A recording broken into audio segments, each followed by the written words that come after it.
শেহতীয়া নিৰ্বাচনত যিসকল প্ৰাৰ্থী নিৰ্বাচনত জয়ী হৈছে তেওঁলোক সকলোলৈকে সদৌ অসম অনুসূচিত জাতি ছাত্ৰ সন্থাৰ তৰফৰ পৰা আন্তৰিক শুভেচ্ছা জ্ঞাপন কৰিছোঁ। ডক্টৰ হিমন্ত বিশ্ব শৰ্মাকে আদি কৰি বিজেপি দলৰ সমূহ কাৰ্যকৰ্তাক সমূহ প্ৰাৰ্থীক আন্তৰিক শুভেচ্ছা জ্ঞাপন কৰিছোঁ। আপোনালোকে জানে যে বিগত সময়ত শাসক পক্ষক ডক্টৰ হিমন্ত বিশ্ব শৰ্মা, কেবিনেট মন্ত্ৰী পীযুষ হাজৰিকাকে আদি কৰি সকলো শাসক পক্ষৰ ব্যক্তিক আমি অত্যন্ত আটাইতকৈ বেছিকৈ সমালোচনা কৰিছিলোঁ আৰু প্ৰভাৱ গোষ্ঠী হিচাপে এয়া আমাৰ দায়িত্ব আৰু কৰ্তব্য আছিল আৰু সেই দায়িত্ব আমি পালন কৰিছিলোঁ। কিন্তু এটা কথা স্বীকাৰ কৰিব লাগিব, ডক্টৰ হিমন্ত বিশ্ব শৰ্মা সঁচাকৈ এজন দক্ষ ব্যক্তিত্ব সম্পন্ন লোক, যাৰ ফলশ্ৰুতিত শেহতীয়া নিৰ্বাচনত অসমত বিৰোধী ধূলিতচা হৈ গ'ল। তথাপিও আমি ক'ব খোজোঁ যে এই নিৰ্বাচনৰ ফলাফল সম্পূৰ্ণৰূপে সুস্থ নহয়। সুস্থ এইকাৰণেই নহয় কাৰণ গণতন্ত্ৰত বিৰোধী শক্তি অন্যতম এক প্ৰয়োজনীয় উপাদান। বিৰোধী অবিহনে সুস্থ গণতন্ত্ৰ বৰ্তি থকাটো প্ৰায় অসম্ভৱ। কিন্তু আমি দেখা পালোঁ যে শেহতীয়া নিৰ্বাচনত বিৰোধী এক প্ৰকাৰৰ নোহোৱা হৈ গৈছে। তথাপিও আমি আশা কৰিম যে ডক্টৰ হিমন্ত বিশ্ব শৰ্মা, পীযুষ হাজৰিকা তেওঁলোকে এইবাৰ আমাৰ কথা অন্ততঃ শুনিব, আমাৰ কথাবিলাক গুৰুত্ব দিব, আমাৰ সমস্যাবিলাক গুৰুত্ব দিব আৰু জনতাৰ আশীৰ্বাদ তেওঁলোকে আচলতে জনতাৰ বাবে এক দায়িত্ব হিচাপে গ্ৰহণ কৰিব।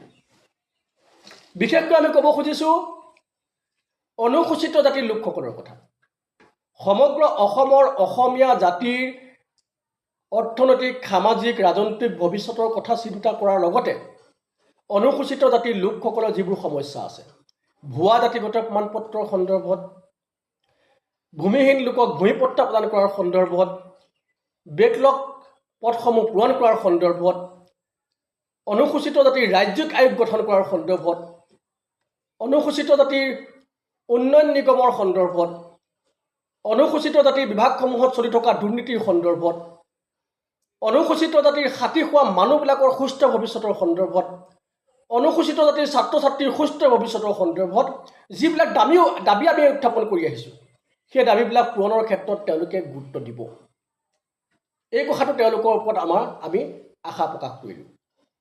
আৰু সমান্তৰালকৈ আমি ক'ব খুজিছোঁ যে যদিও বিৰোধী শক্তিৰ এক প্ৰকাৰ ধূলিতচা হৈ গৈছে, তথাপিও আমি দেখা পাইছোঁ যে এক আশাৰ সঞ্চাৰ ৰূপে শিৱসাগৰ সমষ্টিৰ পৰা অখিল গগৈ ডাঙৰীয়া আৰু নাওবৈচা সমষ্টিৰ পৰা জয়প্ৰকাশ দাস, এই দুইজন ব্যক্তিয়ে বিশেষভাৱে এইবাৰ গুৰুত্ব আৰোপ কৰিব লাগিব অসমৰ মানুহবিলাকৰ যিবিলাক সমস্যা সেইবিলাক বিধানসভাত দাঙি ধৰা আৰু চৰকাৰী পক্ষৰ পৰা অসমৰ মানুহবিলাকৰ সমস্যাসমূহ সমাধানৰ এক সূত্ৰ তেওঁলোকে ব্যৱস্থা গ্ৰহণ কৰা। এই আপাহতে মই অখিল গগৈ ডাঙৰীয়া আৰু জয়প্ৰকাশ দাস ডাঙৰীয়াকো শুভেচ্ছা জ্ঞাপন কৰিছোঁ যে তেওঁলোকে এই যিটো ট্ৰেণ্ড চলি আছিলে, হিমন্ত বিশ্ব শৰ্মাৰ আচলতে যিটো ট্ৰেণ্ড, পীযুষ হাজৰিকা ডাঙৰীয়াহঁতৰ যিটো ট্ৰেণ্ড, এই ট্ৰেণ্ডটোৰ তেওঁলোকে আচলতে বৰ্তি থাকিবলৈ, টিকি থাকিবলৈ তেওঁলোক সক্ষম হৈছে। চাৰিওফালে কেৱল মাত্ৰ শূন্যতা আৰু তাৰ মাজতে অখিল গগৈ ডাঙৰীয়া আৰু এই জয়প্ৰকাশ দাস ডাঙৰীয়াই এক আশাৰ সঞ্চাৰ কৰিলে। পুনৰবাৰ সকলোলৈকে শুভেচ্ছা জ্ঞাপন কৰিছোঁ। এইবাৰ অসমীয়া জাতিটোৱে আৰু বৰ বেছি সমস্যা ভোগ কৰিব যাতে নালাগে তাৰ বাবে আপোনালোকে ব্যৱস্থা গ্ৰহণ কৰিব বুলি আশা প্ৰকাশ কৰিছোঁ। আৰু সমান্তৰালকৈ সমগ্ৰ অসমীয়া জাতিৰ সমান্তৰালকৈ অনুসূচিত জাতিটোৰ আটাইতকৈ সমস্যাৰ জড়িত অনুসূচিত জাতিটোৰ বৃহত্তৰ স্বাৰ্থত আপোনালোক সকলোৱে কাম কৰিব বুলি আমি আশা কৰিছোঁ।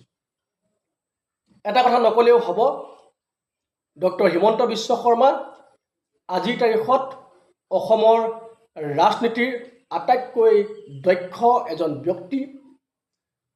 আমি আশা প্ৰকাশ কৰিম পীযুষ হাজৰিকাই ডক্টৰ হিমন্ত বিশ্ব শৰ্মাৰ সহিতে এইবাৰ সমগ্ৰ অসমীয়া জাতিটোৰ লগতে অনুসূচিত জাতিটোৰ সুস্থ ভৱিষ্যতৰ কাৰণে কাম কৰিব।